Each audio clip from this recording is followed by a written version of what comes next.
nós precisamos seguir essa mudança, atualizando o conhecimento em grupo para qualificar cada componente do nosso setor. Ele sendo integrador ou fabricantes de soluções para segurança e tecnologias.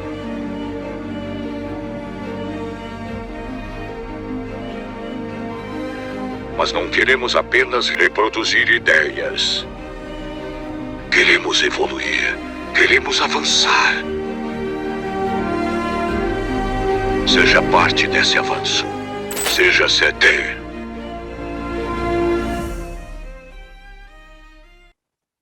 Boa tarde.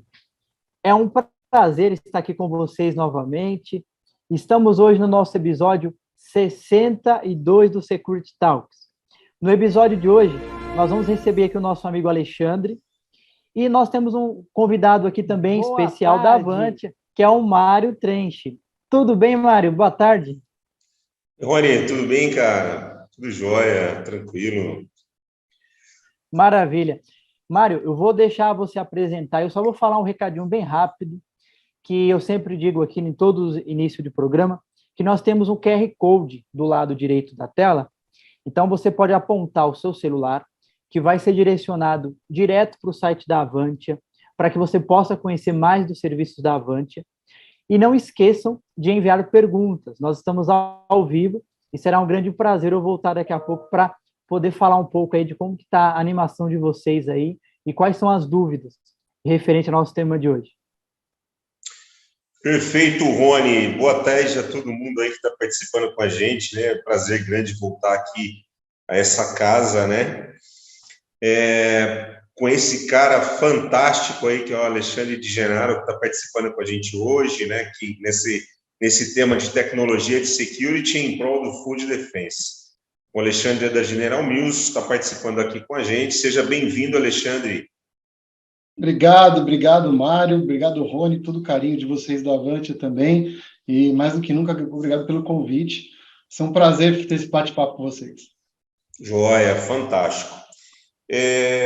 A gente já tem falado sobre essa questão de security para Food Defense em outros carnavais aqui, sabe? A gente já tem alguns projetos e tudo mais, mas eu vejo, né, nós aqui, a gente trabalha, mas a gente fornece, mas não necessariamente a gente está dentro desse mundo, né? Então, fala um pouquinho aí de você, fala um pouquinho aí da tua trajetória e um pouquinho do teu trabalho hoje relacionado a isso daí, o Alexandre. Claro. Bom, eu sou advogado, eu tenho pós-graduação em IT Management, então sou um advogado que gosta de tecnologia. E fui parar na empresa, no começo dos anos 2000, aí fui parar na empresa TIM Celular, numa área de segurança corporativa, justamente para fazer contato com autoridades públicas, né? Eu trabalhava com sistemas que propiciavam informações de quebra de sigilo, interceptação telefônica, extratos, etc. Então, esse meu contato com a área de segurança nasceu daí. Eu acabei migrando para a área de segurança corporativa propriamente dita na Flextronics, que foi uma empresa que eu trabalhei principalmente com foco no eletrônico, né? Então a gente produzia HP, produzia Lenovo, produzia diversas marcas aí, inclusive a IBM, Microsoft, é uma customer manufacturing que produz aí a segunda maior do mundo, inclusive. E então, o meu foco ali foi mais realmente segurança patrimonial, sistemas, supply chain security, enfim, todo esse controle de investigações e controle de materiais internos e externos. Essa experiência foi muito boa. De lá, eu acabei mudando para a Microsoft e tive uma visão, diria que a Microsoft foi muito enriquecedora, para trazer uma visão um pouco mais geral de como funciona uma área mais completa de segurança, né? Falando aí já de inteligência, de programas de Enterprise Resilience, e proteção executiva em alto nível e etc. Depois eu topei um desafio dentro da área de consumo, de bens de consumo, que foi ir para a Philip Morris. E a Philip Morris é uma produtora é uma fabricante de cigarro, né? Então ela fabrica inclusive a marca mais famosa do mundo, que é a Marlboro, e é um produto de extrema atratividade, né? Então eu posso dizer que eu trabalhei na segunda empresa mais roubada do Brasil em termos de cargo theft, né? Em termos de... Você sabe que eu tenho um desafio com eles na minha gaveta aqui, viu? Eu acredito. Eu Um acredito. desafio... Eu imagino que deva ser na área de rastreabilidade. Pois é, o cigarro ele é um produto que tem um custo baixo, mas ele é leve e ele não é muito grande. Então, assim, ele acaba gerando um volume alto de dinheiro, né? Então, é uma carga cara, altamente atrativa, e a rastreabilidade é difícil, porque você tem papel, né? Papel e tabaco, né? Então, eu imagino o tamanho do teu desafio, porque a gente sempre buscou alguma solução nesse sentido, né? E aí dentro da área de bens de consumo, eu vim para a área de alimentos pela primeira vez, já tem 2 anos aí, eu topei esse desafio, muito por conta também das questões de tecnologia que sempre me interessaram, né? Então, hoje eu tenho no meu escopo não só a parte de supply chain security, né? Então, temos de consultoria de supply chain security aqui, toda a parte de estratégica também, de physical security, mas aí entra uma área que eu gosto muito, que é cyber security, a parte de investigações também. E aí, dentro de uma área de um segmento tão interessante quanto o alimento, eu acabei me interessando bastante pelo food defense, né? Como a gente poderia colaborar com essa área de food defense, e então eu comecei um trabalho aí de apoio à empresa nesse sentido. Joia. A gente confunde aí às vezes um pouquinho a cabeça da galera, eu não quero que você mergulhe nisso não, eu acho que não é nem o tema, mas tem uma diferençazinha aí entre food safety, defense e fraude, né? Tem uma diferençazinha, né? A gente pode, eu acho que você colocou bem as 3 categorias aí. Food defense é o grupo de ações e esforços, vamos dizer assim, para que você evite uma contaminação intencional de produtos alimentares, incluindo as embalagens, tá? Então, esse é o objetivo, é você mitigar, você eliminar, ou, enfim, impedir que haja essa contaminação por uma via intencional. Já o food safety, ele é mais abrangente, não é necessariamente intencional. Pode acontecer por um erro de processo, um excesso de utilização de um produto químico, ou qualquer tipo de contaminação não necessariamente intencional, né? E aí você tem a terceira categoria, que é a food fraud, que é bem comum no Brasil também, né? Que seria a substituição, a diluição, ou aí o aumento, a adição, né, de um produto, de um determinado substância na tua matéria-prima principal, né? Vou dar um exemplo brincando aqui, que a gente fala, põe mais água no feijão, né? É mais ou menos isso. Ou a gente teve casos práticos, né? A gente teve o caso prático de uma empresa que fabrica sardinha, muito conhecida, por sinal, e deve ser a que você deve estar pensando mesmo, que pôs sardinha menos na lata, né? E colocou mais óleo. Então, ela substituiu o óleo por sardinha e ela levou uma multa alta, né? Aí, na casa dos 100 mil reais por esse tipo de procedimento. Então, é a food fraud, né? Que é intencional, naturalmente intencional, né? Por evidência que é comprovada. Então, diria para você que a diferença aí é na intenção e a forma como você altera o produto.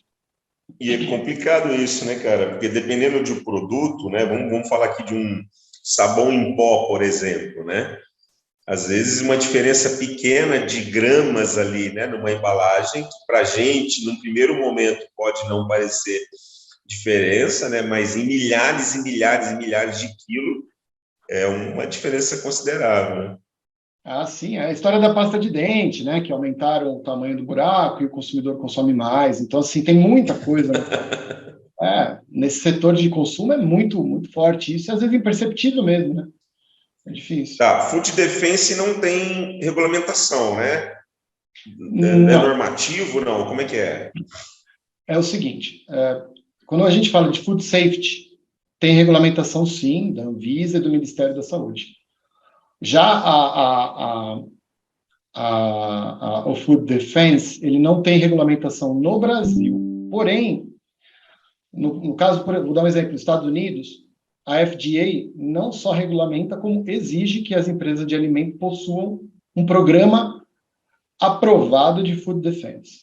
Então, e aí eu costumo dizer que isso é muito atrativo para as empresas dos colegas aí, para a minha, né, para a empresa que eu trabalho, e também para as empresas dos nossos colegas que estão com a gente, que é algo que você pode colocar como diferencial. Ter um programa de Food Defense é algo que a gente pode vender, né? Não só para quem exporta para os Estados Unidos, que provavelmente vai ser exigido esse estar em compliance com essas leis, mas também como um bom fator de diferencial em relação a produtos que estão no mercado concorrendo com você de forma inapropriada. Vou dar um exemplo. A gente tem milho, por exemplo, e o milho você pode comer o milho moído, né? Você pode fazer polenta, flocão, né? O milho, a gente consome esse tipo de milho para, normalmente, não necessariamente de pipoca. Nesse milho, você tem o germen, que é natural, né? Que é aquela pontinha, aquele dentinho, aquele germen, ele é 33% de todo o tamanho do milho, né? Se você eliminar o germen, você está perdendo 33% do seu produto. Porém, ao mesmo tempo, você está eliminando toda a gordura que tem ali, naquela que é uma espécie de um sebo, né? Uma coisa, e aquela casca que não é própria para o consumo humano.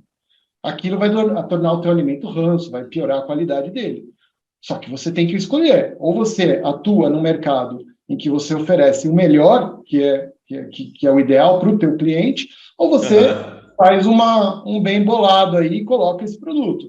Então, à medida em que você segue esse tipo de padrão, que é o padrão da empresa que eu trabalho, você oferece um produto melhor para quem espera um produto melhor. Porque a expectativa do consumidor precisa ser atendida. Se você compra um produto de uma empresa, né, de uma empresa desse porte, a expectativa que você tem, né, vai ser de consumir um produto livre desse tipo de componente. Então, a Food Defense, no caso, a qualidade do produto, ela pode ser, nós temos como área de segurança, como colaborar e como ajudar na melhoria desses controles, né? Atuar nesses controles proativamente e ajudar a operação, ajudar os experts que realmente entendem do produto e sabem o que o consumidor precisa e quer comer, né? Ajudar a entregar esse produto da melhor maneira possível. A gente fez um trabalho há muito tempo atrás com uma empresa de alimentos que fabricava bebida, né? Um suco de caixinha e algumas outras coisas assim. E a gente montou um projeto de segurança para eles baseado nessa questão de food defense também, né? De mitigar, né, problemas que possam acontecer que são forçados, né? Alguém que pudesse agir de alguma forma naquilo ali. E uma das coisas que eles pediram para a gente na época foi que todo o sistema deles, em toda a linha de produção, mais tudo que envolvesse aquilo tudo, acesso e tudo mais, tivesse gravação de pelo menos 1 ano. Porque a data de validade do produto, ela pode ser muito alta, né? Então, a gente precisava fornecer as informações para eles se em determinado momento algum lote de produto pudesse ter algum tipo de problema, né? E eles tinham que entender o que foi que aconteceu, né? Se foi alguém, se foi alguma coisa desse tipo. O que abrange esse negócio do Food Defense? Até onde vai esse trabalho de security no Food Defense? Eu acho que do ponto de vista estratégico, né, a gente poderia dizer o seguinte: a primeira parte disso é deixar o negócio saber até onde você pode ajudar nesse processo, né? Como você pode ajudar, né? Você pode criar um ambiente de conscientização? Pode ajudar, né? Você estando conectado com a área de técnica, né? Com os engenheiros de alimentos, com o pessoal de qualidade, você pode criar um programa que previna, né? Que mitigue, né? Ou que reduza o teu risco, né? Não só o risco que você pode causar diretamente, mas também os seus parceiros os 3PLs aí da vida, né? Os seus parceiros de logística, né? De supply chain. Tanto antes e depois, né? Exatamente. Como vem o teu raw material? Em que condições ele é entregue?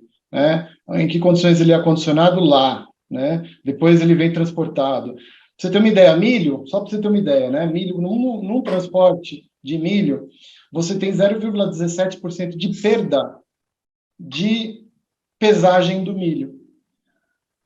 Por quê? Porque o milho continua respirando, ele continua produzindo, ele continua desidratando num processo de desidratação, e você tem perda natural desse processo, né? Então, a gente está falando de um alimento vivo, né? Algo importantíssimo para ser cuidado, para ser avaliado. E aí, quando ele se transforma num produto pronto, né? A condição dele aumenta muito mais, né? Porque ele já passou por todos os processos de manutenção, os cuidados que ele tem para ser acondicionado, a temperatura que ele tem que ser mantida, e etc. Né? Então, essa possibilidade que a gente tem de monitorar todo esse processo, ou pelo menos ajudar em alguns pontos, né? Começar com uma versão 0.0, uma versão 1.1, né, desse processo, além de poder dar uma resposta adequada num caso de você ter um incidente, né? Qual é uma resposta adequada? Ou ter uma resposta rápida num caso de uma crise, de um evento de crise. Nós, da área de segurança, somos treinados nisso, né? Nós criamos programas assim para todo o resto da empresa. Por que não trabalhar com foco em food defense, né? No caso de uma empresa de alimentos? Então, eu acho que tem muita coisa que a gente consegue aplicar e vem aplicando nesse sentido, né? Para criar mais segurança no produto. E essa apresentação, eu diria, estratégica, é onde você vai balizar o teu negócio, o apetite para risco do teu negócio também, né? E aí gerar... O foco no negócio, né? Gerar uma matriz de risco para o teu negócio, para saber o quanto eles estão a fim de arriscar na questão de risco alimentar, né?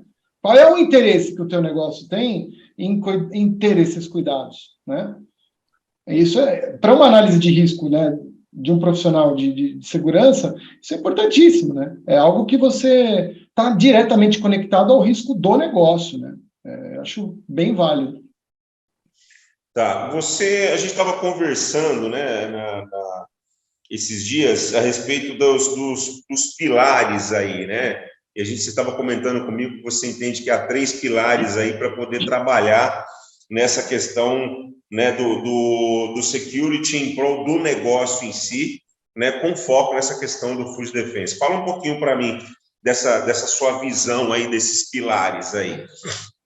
Claro, eu dividi em 3, mas foi para me facilitar e, de repente, até facilitar o interlocutor, mas esse é o critério de cada um, né? Eu achei mais fácil. Mas eu diria para você, o primeiro pilar é o monitoramento, que é aquilo que a gente faz com mais conhecimento em termos de segurança.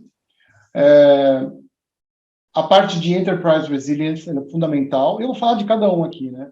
E a parte de investigação. Então, falando um pouco de monitoramento, efetivamente evitar, né, mitigar e conhecer o teu risco, né? O que é conhecer o risco?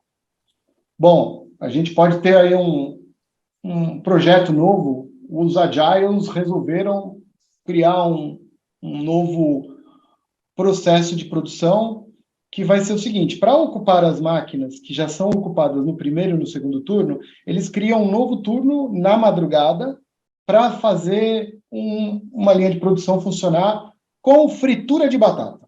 Então, a gente tem batata chips no nosso portfólio, Yopitos, muito boa, por sinal, recomendo.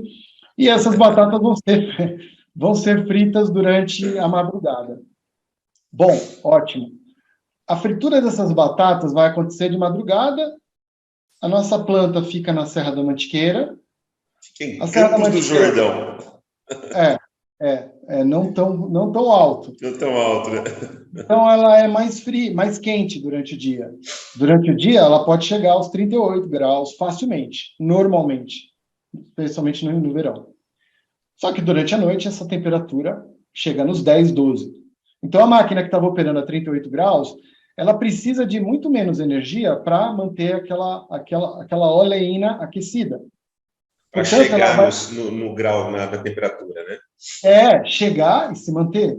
Portanto, ela vai gastar mais energia e ela vai ter um consumo, a máquina vai ser consumida, né? Os seus componentes vão se degradar mais rapidamente.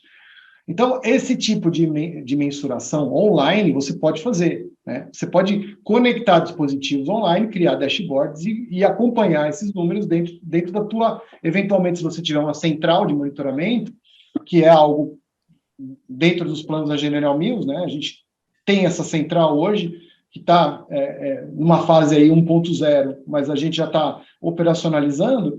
Então, à medida em que você vai ganhando corpo nesses monitoramentos, você vai criando esses dashboards, esses números para o negócio tomar as decisões. Valeu a pena manter a linha ligada? Quanto a gente perdeu? E se essa máquina quebrar e o pessoal do primeiro e do segundo turno não tiver máquina para usar? Compensa o risco? Então, você oferece esse portfólio de decisões aí para o negócio baseado em números, né? Baseado em fatos que você... Gerando dados, né, para que sejam tomadas as decisões, né?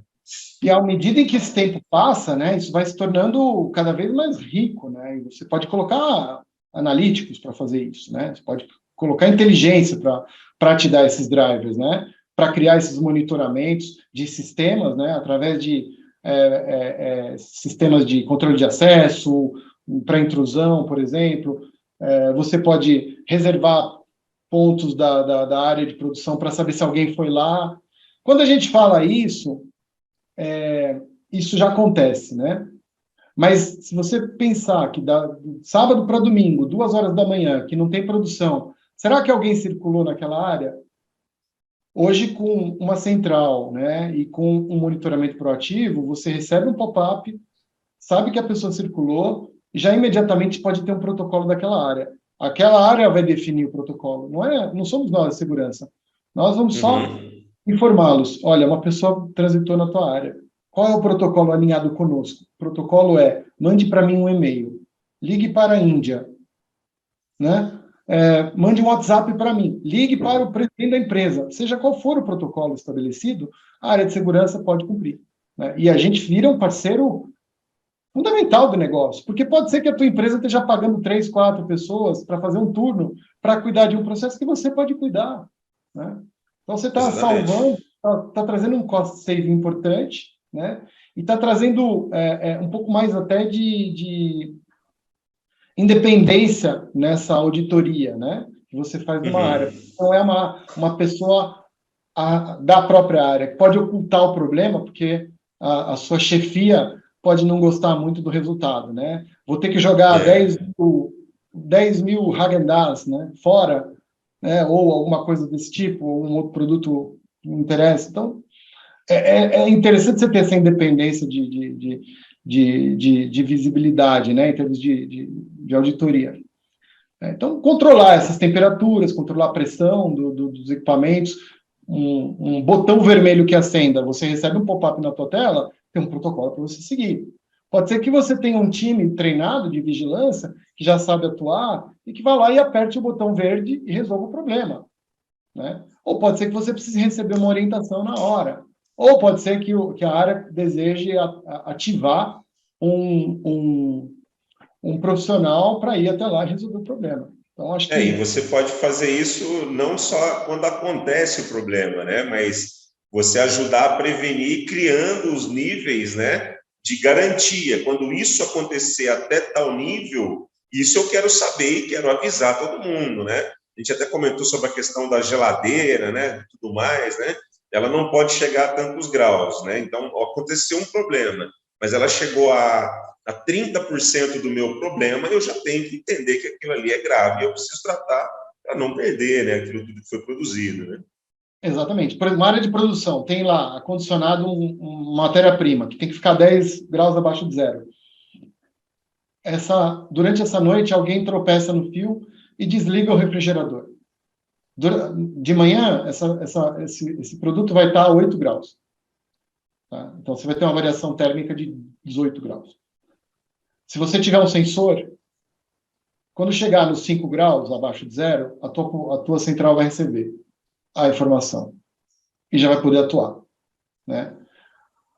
Se você não tiver esse sensor e não tiver alguém atuando proativamente, algum funcionário no primeiro turno vai ver aquele fio fora do lugar, vai colocar e vida que segue.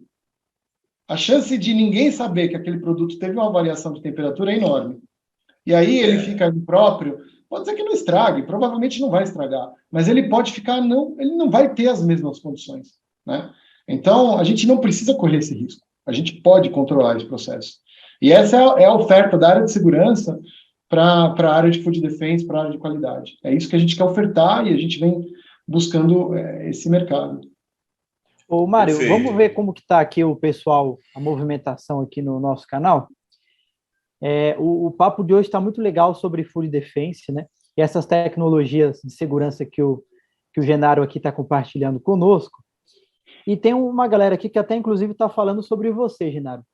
O Luiz Auleta, ele escreve o seguinte: grande Genaro, tive o prazer de trabalhar com esse mestre e aprendi muito com ele. Estarei aqui acompanhando. Está mandando um abraço para você. Obrigado, Luiz. Obrigado, você é muito querido, cara. Obrigado. O Marcelo também está aqui, o Adriano, o José Carlos Mesquita, o Roberto Oliveira, o Alexandre Costa, o pessoal do marketing da Avantia, sejam bem-vindos, Matheus Paiva, André Santos, e tem pergunta. O Antônio Egito, ele faz a seguinte pergunta: quem implanta ou gerencia a food defense na indústria? E em relação à área operacional, ele quer saber também como funciona a questão na área operacional sobre a segurança ou a prevenção de perdas. Legal. Bom, obrigado aí pelo carinho de todos aí que estão acompanhando a live, bacana que vocês estão com a gente acompanhando.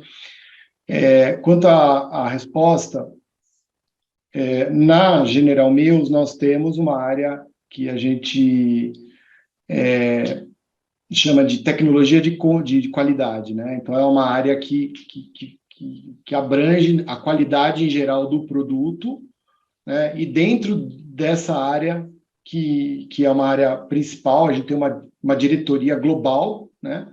E uma vice-presidência global, e a gente tem dentro do staff a gente tem uma pessoa que reporta diretamente para o presidente, porque isso é um assunto extremamente sério para as empresas em geral, não só para a General Mills, eu tenho certeza que os colegas de empresa de alimentos também.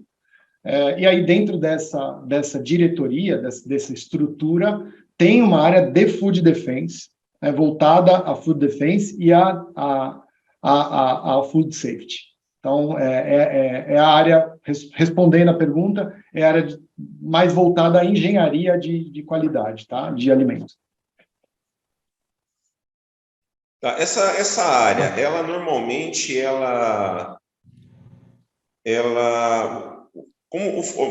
aí uma curiosidade minha.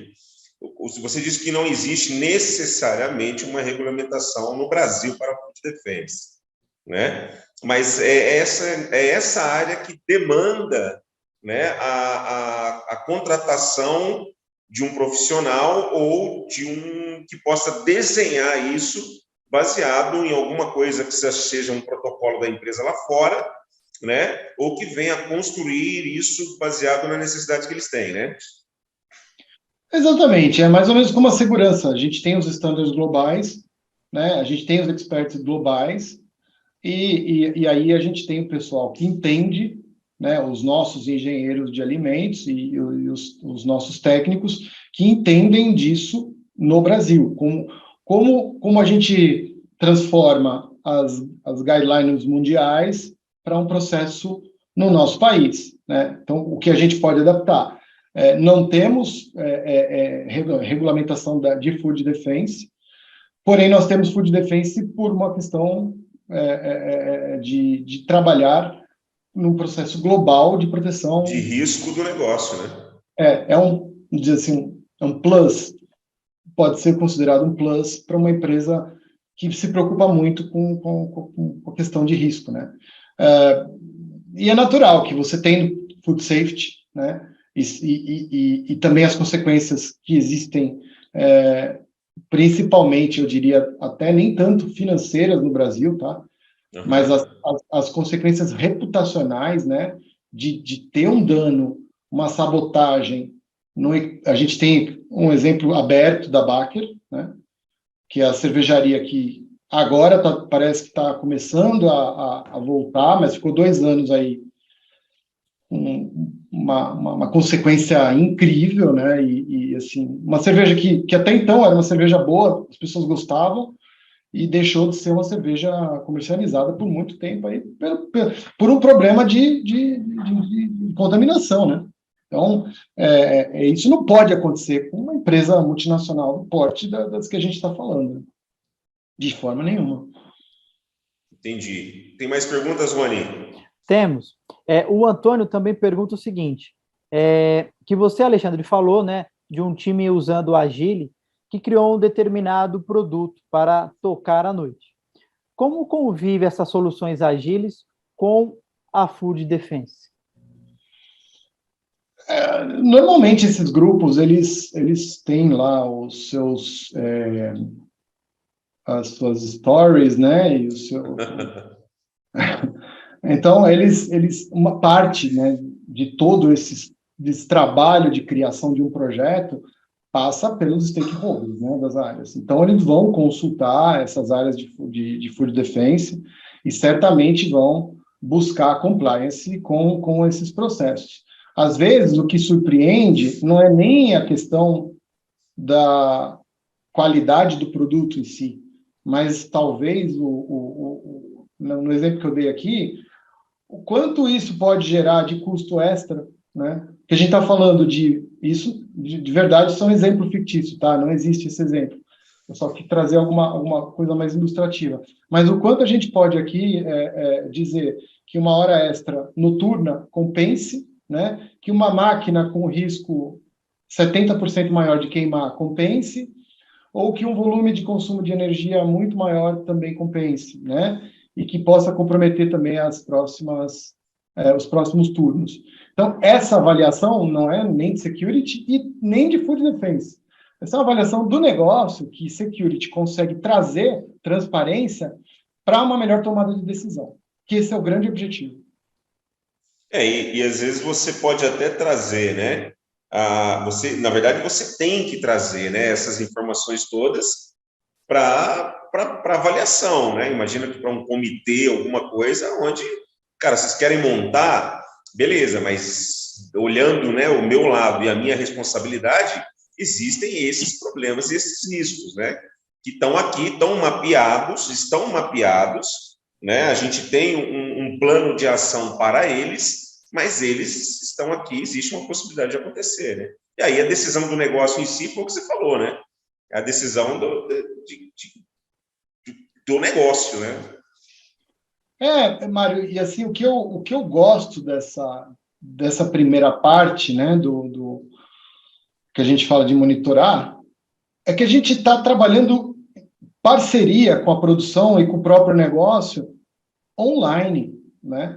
A gente está fazendo um trabalho no dia a dia, não é algo que não é um incêndio que a gente está apagando, né? Os outros, a gente também tem que apagar incêndio, né? Então, aqui falando do segundo ponto, né, que seria o Enterprise Resilience, criar, né, e fomentar grupos de crisis management, né, de times pré-treinados, né, com um business continuity plan atualizado e focado também com um olhar para food defense, ou com um olhar para esse tipo de crise que a gente pode ter, né, com um plano rápido de ativação, um time bem treinado, tabletop exercises feitos regularmente, né? Você vai ter uma capacidade muito maior de proteger as tuas pessoas, o teu asset e a tua reputação, né? E a reputação, de novo, aqui como ponto alto, né? A gente pega o exemplo aí de uma grande empresa que em 2010 teve uma crise, porque ela produzia, uma crise, né, mundial, ela produzia um alimento com óleo de palma, e esse óleo de palma era extraído das florestas da Indonésia, que era o habitat de orangotangos. Então, as pessoas foram com o produto exposto no seu peito, vestidas de orangotango, e o produto chamava Killer, lá fora. Esse foi o protesto. Gravaram vídeos YouTube com o processo de devastação das florestas misturado com o protesto, etc. E isso foi realmente um impacto muito profundo na reputação dessa empresa, né? Que teve que dar uma resposta adequada e rápida para poder estancar o sangue, para literalmente mitigar o máximo possível desse risco que era iminente da sua própria operação, né? Então, isso é o que vai fazer a grande diferença, né, no momento de crise. O risco existe, a mídia está batendo na sua porta antes que 90% das pessoas da empresa saibam o que está acontecendo. Portanto, esses 90%, eu estou chutando baixo aqui, tá? Esses 90% de pessoas têm uma chance imensa de falar uma besteira, de se pronunciar até por vaidade, né, por aparecer na mídia, etc., ou por outros motivos, mesmo por instinto, né, de responder algo errado. Então, qual é o nível de preparação que você tem para um caso de sabotagem, para um caso de envenenamento ou com uma qualidade comprometida de qualidade do seu produto, né? Ou mesmo um caso como esse, né? De repente, do nada, você está comprando esse óleo de um fornecedor que compra de um outro fornecedor, que extrai aquela madeira, e aí você não analisou a tua cadeia logística inteira. Uhum. De repente, do nada, o teu produto base para produzir não pode mais ser usado ou está sendo contestado. Aí você tem que avaliar muito rapidamente se você vai tirar esse produto, vai substituir por outro, ou se você já fez essa análise, que é o melhor cenário, né? Então, o Enterprise Resilience, de novo, nós não entendemos nada de óleo de palma, nós não sabemos nada se o produto vai ficar bom ou ruim. Nós temos que fomentar essa discussão e preparar as pessoas para ela, né? Se você é um empregado regular, e você visse isso na mídia, o que você faria? Né? Você está preparado para atuar? Você ligaria para o seu chefe? Ou você continuaria dormindo? Né? Ia dormir, tudo bem, isso é boato. Como você está preparado para ser parte dessa resposta? Ferramenta desse processo todo, né? Exatamente, a ferramenta desse processo todo de proteção, de defesa, de defesa da tua empresa, da comida da tua empresa, né? Ou do porque uma ação treinada, né, já é, né, numa perspectiva dessa, né, onde você é tomado por uma surpresa, né? Se você já preparado, já é complicado de você dar uma resposta, né, ou você se pronunciar, imagina alguém que não esteja preparado realmente, né? Então, tem que chegar nesse nível mesmo de treinamento, né? E tem que ser constante, né? Não dá para o cara dar a pessoa de uma posição que tenha essa, né? Entra, faz um primeiro treinamento e depois fica ali 5 anos. Não aconteceu aquela história, né? Isso nunca aconteceu comigo. Nunca aconteceu com a gente isso, né? Existe um problema sério nisso, né? Mas aí quando acontece, tá todo mundo naquela sensação de que nunca ia acontecer, né? Aí não tem o preparo, não tem o treinamento constante, né? E acaba botando tudo exatamente, Mário. E eu diria para você que uma crise nunca acontece sem alguma coisa. Às vezes acontece, mas em geral, claro, se cai um avião em cima da empresa, é uma crise e você tem que lidar com isso, né? Mas em geral, você tem alguns sinais, né? Quando a gente fala de alimento, né? Você tem alguns sinais. Então, os consumidores podem estar reclamando de um determinado produto, né? a reincidência já é um sinal muito forte para você trabalhar mais forte ainda, né? E aí o que acontece é que você tem essas oportunidades de analisar cada uma dessas incidências, né, desses incidentes, e fazer uma investigação e acompanhar essa investigação junto com as áreas de food defense, né, junto com essa área de engenharia de alimentos. De que forma, né? Muito alinhado, muito em conexão, muito colocando, né, criando uma conexão importante, estratégica, com legal, com external relations, com a área mesmo de qualidade, com a área de produção, né?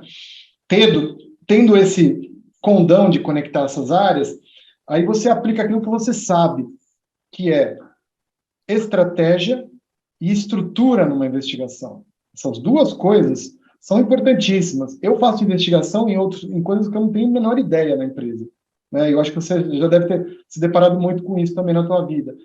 Mas o que acontece é que a gente tem uma forma, né, de ver a investigação, de uma sequência lógica, né, uma estratégia que facilita, né, e que ajuda muito essas áreas que não estão, que não têm um treinamento, que não estão adequadamente preparadas para isso. Eles entendem, mas eles não sabem como realizar uma coisa estruturada, como fazer uma entrevista, né? Como é que eu vou atrás de informação de campo? Como é que eu consigo fazer coletar uma boa evidência, né? Uma evidência que me sirva? Como eu faço para obter um bom depoimento, extrair o máximo de informação daquele tema que eu estou investigando, né? E aí aquilo que a gente navega melhor, né? Como a gente pode ajudar com os nossos sistemas? Com as câmeras, com os controles de acesso, com os controles de temperatura, com o controle de intrusão. Como a gente pode analisar as investigações já feitas anteriormente, ver se tem um padrão, os processos de auditoria, né? Qual foi a auditoria feita naquela máquina? A auditoria que é feita nesse produto? Como é que está o due diligence nos nossos fornecedores? Nos nossos clientes também, né? Porque a gente tem casos aqui, e muito claros aí, que aconteceram recentemente no Brasil, de produto que foi vendido, por exemplo, chocolate, que foi vendido com larva dentro, né? E quando a gente fala de chocolate com larva dentro, como é que foi? O namorado deu para a namorada um chocolate, a namorada abriu, mordeu e viu que tinha metade da larva, né? Então, isso foi extremamente, extremamente desagradável, gerou danos morais, não só devolução do valor do produto, mas gerou danos morais. A empresa famosíssima, e eu vou continuar comprando chocolate nessa empresa, ela se defendeu dizendo que aquilo foi um problema na armazenagem ou do cliente dela, que é um grande, que eu também vou continuar comprando produto, mas que a gente fica sempre com a pulga na orelha, que também é um grande varejista. O nosso tribunal, o nosso STJ, não quis saber e falou, isso é um problema, é uma questão solidária, a responsabilidade é solidária entre vocês, e se você quiser, fabricante, entre com uma ação. Exerça o seu direito de regresso contra o seu cliente. Então, é assim que a legislação brasileira pensa. Então, quando a gente fala de investigação, pode até não ser a interpretação legal naquele momento e a nossa empresa é penalizada. Mas a verdade pode surgir num caso desse, né? Numa investigação, e a gente tem a capacidade de fazer o melhor possível por ela, estruturalmente e estrategicamente, a gente consegue chegar no resultado verdadeiro e, de novo, resgatar uma boa parte da imagem que essa empresa perdeu naquele incidente. Então, a gente trabalha com a antecipação, a gente trabalha durante a crise e a gente consegue também dar uma resposta pós-crise para conseguir resgatar a nossa verdadeira imagem e a posicionamento do mercado. Cara, perfeito. Assim, e a gente, né, tem a tecnologia na veia, né? A gente vive isso aqui, é o nosso dia a dia aqui, né?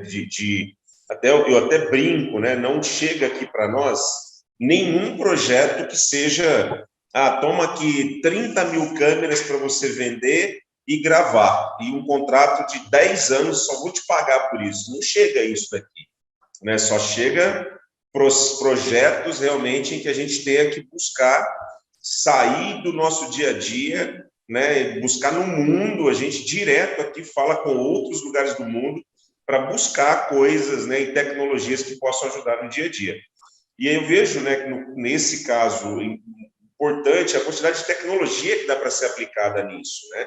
De gatilhos, né, que podem ser gerados através da tecnologia para que você possa gerar dado, né, para te ajudar em tempo real, né, e que possa te ajudar a fornecer informações para depois decisões serem tomadas, né, ou te ajudem numa investigação e tudo mais, né. Então, existem hoje, né, diversas tecnologias aí que podem ser empregadas para criar esse tipo de apoio, né, para essa área relacionada a isso, né.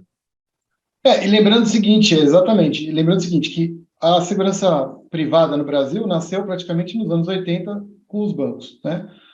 E banco não vivia, e até hoje não vive sem segurança privada, né? Então é dependente absoluto de segurança privada. E a eletrônica muitas vezes ainda é daquele tempo ainda. Exatamente, exatamente. Porém, se você falar de uma empresa de alimento, essa dependência é infinitamente menor, né? Então, para os meus colegas que trabalham em empresa de alimento,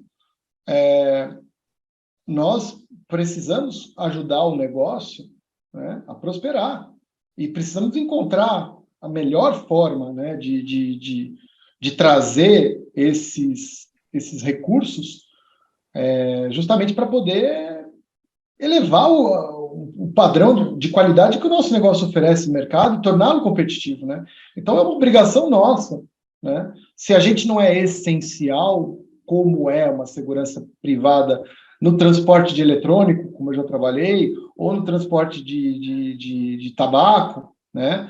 A gente tem muito a oferecer em outros segmentos. Hoje, o nosso foco maior é realmente cybersecurity, é na área de investigação interna, é na área de supply chain, também, que é muito importante, porque comida também é um alimento muito visado. Mas existem outras oportunidades de melhorar, né, a qualidade do teu negócio, torná-lo mais competitivo e mais atrativo para um cliente que está olhando lá na frente, né, que está olhando algo melhor, que espera algo, né, com mais qualidade, que vai te fazer uma diferença enorme lá na frente, né? Como área de suporte ao negócio, que é o que a gente é. Então, quanto mais a gente entender o negócio e suportá-lo, mais sucesso a gente vai conseguir para as nossas áreas. Muito bom. Rony, e nós tem 10 estamos... minutinhos. É isso que eu ia te falar. Tem mais uma perguntinha aí, não? Então, nós estamos caminhando para o final, Mário. Vamos dar uma olhada aqui e falar com o pessoal. Nós temos aqui uma pergunta, só para poder repassar 2 recadinhos, que é o nosso QR Code, que fica aqui do lado direito da tela. Não esqueçam de visitar o site da Avante e conhecer todos os serviços. Uma coisa legal também, pessoal, é que aqui tem um like, né? Então, dá o joinha, clica no like, porque quanto mais vezes você clica, mais o YouTube entrega o nosso conteúdo. E também do lado direito ali, tem também o compartilhar, que é uma setinha para a direita. Quando você clica em compartilhar, você consegue enviar isso para os seus amigos, compartilhar via WhatsApp, enfim. Você consegue aproveitar aí e divulgar também o nosso programa. Mas vamos lá. O Antônio, ele faz a seguinte pergunta. Você consegue implantar Food Defense sem tecnologia de segurança eletrônica, sem inteligência artificial, Alexandre? Olha, Antônio, você consegue fazer algumas coisas, né? Você consegue criar protocolos. Se você tiver uma segurança patrimonial, você consegue criar protocolos com essas áreas para atuar em determinadas funções. Então, eu vou te dar um exemplo. Você tem um vigilante fazendo ronda. Se você não tiver um prejuízo na ronda desse vigilante e ele puder passar por uma área dessas e olhar um indicador de pressão de óleo, por exemplo, falando de alimento, que eu trabalho, ele pode verificar se o óleo está num posicionamento crítico. Isso já é um apoio nítido na área de food defense, porque pode ser que essa área esteja contratando alguém só para fazer essa verificação a noite inteira, tá? A mesma coisa em relação à proteção espacial, né? A gente tem lá o espaço onde não pode entrar pessoas num determinado horário ou só pessoas autorizadas. À medida em que você protege essa área, você já está fazendo, já tem um olhar de segurança em food defense. Então, talvez a gente já faça, né? Resumindo, a gente já faz um pouco de food defense naturalmente quando a gente protege proteção física da planta, né? Proteção física das salas, a gente compartimenta, a gente consegue eliminar esse trânsito de pessoas. Então, tudo aquilo que você faz em parceria com essa área, de acordo com os protocolos que ela necessita, né? Ainda que não tenha tecnologia por trás, você tá cooperando. E eu gosto da tua pergunta, porque demonstra boa vontade. Você pode não ter recurso para comprar essas câmeras, ou esses sistemas de detecção e tudo mais. É muito provável que isso aconteça, até porque a área de alimento não é a área mais rica, né, de todos os segmentos, não se compara com algumas áreas por exemplo, da área de TI, por exemplo. Então, de repente, você começa a tua versão 1.0 oferecendo o que você tem. O tempo do teu vigilante numa madrugada pode ser usado para olhar esse dashboard, né? Ou para controlar algum outro tipo de indicador que essa área possua. Então, o que eu recomendo a você, se você realmente está interessado em fazer ter essa interação, converse com o pessoal de food defense e vê, ou de qualidade, tá? De repente a tua empresa não é tão grande que tem uma área de food defense, que tem uma área só de qualidade. Converse com o pessoal de qualidade e fala como você pode ajudar, que né, estrategicamente, é o primeiro mandamento. Olha, eu tenho isso. Olha as minhas cartas, são aqui, ó. Eu posso te ajudar assim, assado, né, nesse horário, porque eu tenho gente aqui que fica até meia-noite do dia 31 de dezembro. E aí, meia-noite 1, vem uma outra pessoa e rende ela. Então, você vai ter esse processo sendo observado em horários que você não está aqui. Sábado de madrugada, domingo de manhã, eu tenho gente aqui. Isso te interessa? Então, esse tipo de proposta, Antônio, é o que eu recomendo você fazer com o que você tiver, né? Ofereça o que você tem. Claro, não comprometa outros, né? Não descubra um santo para cobrir o outro. Mas se você tem e o teu time vai gostar, o teu vigilante vai gostar, ele vai falar assim, cara, eu estou sendo útil, eu estou fazendo um processo bom para a empresa, eu estou fazendo uma coisa que ninguém faz, né? Ele vai gostar muito mais do que ficar parado ou fazer um processo repetitivo, né? Então, eu acho que você tem um ganha-ganha enorme aí, né? Eu realmente incentivo, né, essas discussões e, óbvio, só a tua boa vontade de procurar alguém de uma área produtiva, de uma área de qualidade, te aproxima, né, do núcleo do negócio. Isso é muito importante para a gente hoje. Então, eu acho que seriam as dicas que eu dou, Antônio. Muito obrigado. E nós temos aqui mais uma pergunta que é do Roberto, ainda dá mais tempo, uma perguntinha aqui. É o seguinte, ele pergunta, já teve alguma situação importante de intervenção em prol de food defense na empresa? Já teve sim. Já teve sim. A gente teve, proativamente, a gente identificou algo que poderia causar um dano importante para a empresa. Eu não vou dar o detalhe, tá? Mas e assim, foi muito na linha disso que eu falei para o Antônio, tá? Nesse caso, o caso importante que a gente teve, foi totalmente humano. Foi processo de ronda com vigilante com o olho treinado. Vigilante, quando tem o olho treinado para esse tipo de coisa, ele quer atuar, ele gosta, ele fica feliz em ser útil. Ele fala, poxa, eu sei olhar isso. Esse número faz sentido para mim. Essa água desta cor, ou nessa temperatura, ou o indicador de pressão, não está legal. E ele atuou. E ele trouxe um resultado proativo. Isso foi muito importante, né?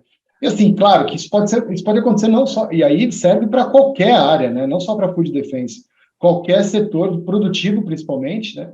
Pode trazer isso. Desde o vigilante que se compromete a apagar as luzes, né? Ele já está fazendo, ele tem cost saving você gera cost saving com o vigilante que consegue apagar uma luz que não está sendo utilizada, por exemplo. Então, sim, a resposta é sim, e dá para fazer, aí, juntando um mix com a do Antônio, esse foi um exemplo bom que ele me fez lembrar, o Roberto me fez lembrar, que não precisa de tecnologia. Boa. Excelente. Ô, Mário, nós estamos caminhando para o final, né? Passa muito rápido e eu gostaria que você conduzisse aí junto ao Alexandre aí as suas considerações finais e algum tema que ainda ficou em aberto, que a gente pode aproveitar esse tempo. Bom, assim, da minha parte, né, que trabalho com essa área há bastante tempo, e o nosso foco cada vez mais tem sido realmente trabalhar para o negócio, né? Tanto é que a gente, até o que o Gerardo falou, né? A gente tem trabalhado muito na utilização coerente de equipamentos, né? Antigamente havia aí uma ideia de que o equipamento era necessário para tudo, né? Hoje a gente entende que é necessário, mas ele tem que realmente trabalhar para o negócio, né? Até a gente fala, nós trabalhamos hoje, né, com aproveitamento de legado, né? Aplica as inteligências da Avantia, né, nos equipamentos que já estão por aí instalados. Mas a gente sabe também, né, que com esse negócio de inteligência artificial não existe nenhuma planta de equipamentos instalados até hoje que tenha sido instalado para no futuro receber algum tipo de aplicação de inteligência artificial, né? Então isso desperta na gente sempre cada vez mais essa vontade, né, de construir os projetos, né, baseado no negócio, né, e nunca simplesmente nessa ideia da caixinha em si, que a gente sabe que não tem mais muito espaço para isso. Alexandre, te agradecer, cara, demais aí pela tua participação. Fantástico, né? Nós aí que somos quase vizinhos aí em Sorocaba, né? E pelo menos tomamos cerveja no mesmo boteco, já descobrimos, né? Então, te agradecer pela participação. Esse assunto é muito legal. Eu tenho estudado um pouco sobre isso, né, para tentar usar o que a gente tem com foco principalmente na geração de indicador, que eu acho legal. Então, te agradecer aí pela participação, portas abertas, sempre, né? Com certeza é a primeira de muitas aí que você vai participar com a gente. E fica o convite para nos conhecer aqui em São Paulo. Vai ser um prazer, obrigado, e obrigado a todos aí que participaram da live, estou à disposição. Vou colocar depois o meu contato aqui para vocês, e os links dos materiais que eu acabei estudando para fazer essa live, e agradeço toda a qualidade do trabalho da Avantia aí, do time de vocês e o convite, tá? Fico também à disposição e muito feliz em poder compartilhar alguma coisa e participar com vocês. Obrigado. Muito Fantástico. obrigado. Obrigado, Alexandre. Muito obrigado, Mário. Lembrando que aqui no QR Code, você apontando, você vai direto para o site da Avantia para poder conhecer todos os serviços que ela oferece. Também quero convidar vocês a seguir o nosso canal aqui, que é o canal CT Hub Oficial, e também acompanhar as nossas redes sociais também, que é CT Hub Oficial. Pessoal, esse foi o nosso episódio 62. Eu aguardo vocês aqui na próxima quarta-feira, às 17 horas, para mais um grande episódio. Um grande abraço e até lá!